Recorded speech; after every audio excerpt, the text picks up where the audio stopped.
So guess what I did? What? You put the fridge inside. Into the vehicle. Yes, that already happened. You already know that. Do you know what project number 3 was for the Land Cruiser? Correct. Suspension. Suspension. I called the guys in Colorado.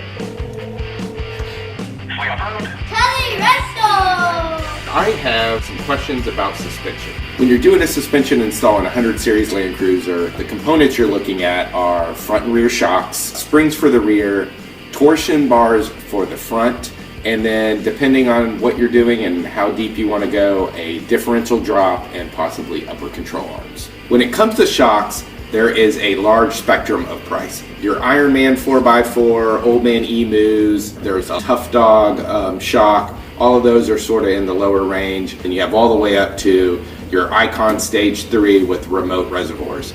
So depending on what your budget is and the performance requirements that you have for your application, that's going to drive a lot of where you land with your shocks.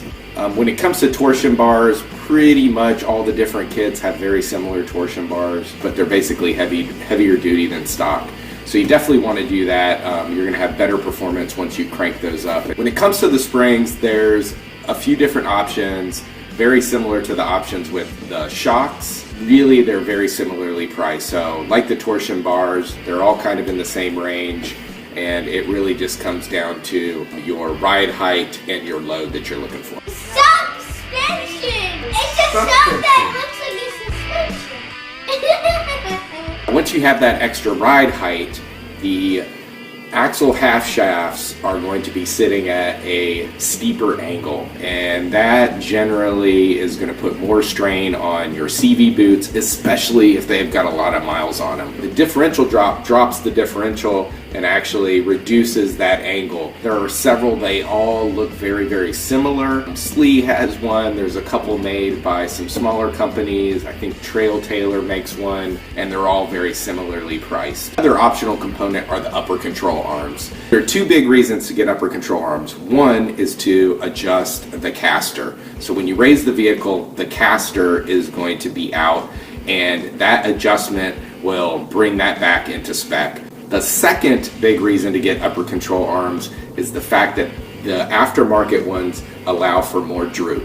So when you lift the vehicle up with torsion bars, it's taking away from the droop, and the less droop you have, the worse the performance, and it can get to the point where it's dangerous. There's a third reason to get upper control arms. The actual body of the aftermarket upper control arms has more room inside of it to allow for larger diameter suspension. There are several models. There's Total Chaos upper control arms, and they were running around $800 a set, which I thought was pretty crazy. There are Nitro upper control arms. They're closer to $700.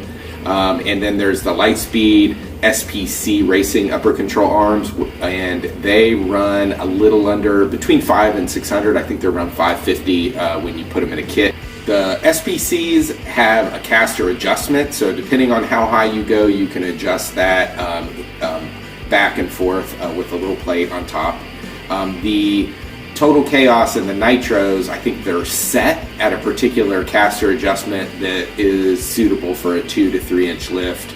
The one thing I did like about the Nitros is they actually had a grease circ fitting, so you could grease the upper ball joint. The amount of actual lift you get is dependent on the amount of weight in your vehicle. The beauty with the kits is that you're never boxing into a corner. I mean, the only difference between a 1.5 inch kit and a 2.5 inch kit is the rear coil springs.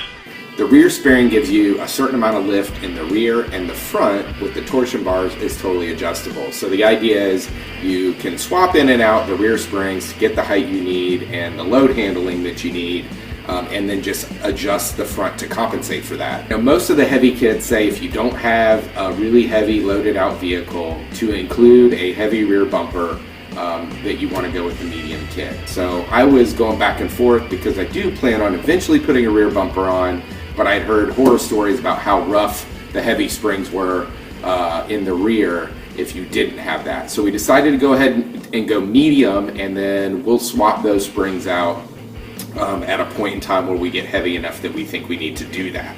And it's going to make the Land Cruiser taller. I know. So in the end, the Old Man Emu shock springs and torsion bars were a really good price point compared to the other kits. And Slee was really helpful to us. And they also carried the SPC upper control arms, which were also at a very competitive price point. So you throw all that together, it made a lot of sense for us to order from them and also go ahead and get the Slee diff drop. So that was the choice we made. I would like to go with the 2.5-inch medium load kit for the Land Cruiser. Alright, did you want that with upper control arms? Yes. Okay, so now this stuff is on the way. Keep an eye out for our upcoming installation videos where we'll be putting in the rear suspension, and then we'll be doing the front suspension, diff drop, and upper control arms. We'll get an alignment on the thing. We'll be ready to go. 2.5-inch lift, so it should be only this much. We're gonna have to use rope ladders to get in the ring. Okay, I'll get some ladders. If you like this video, please give us a thumbs up and consider subscribing to our channel. And always feel free to leave us any comments or questions that you might have.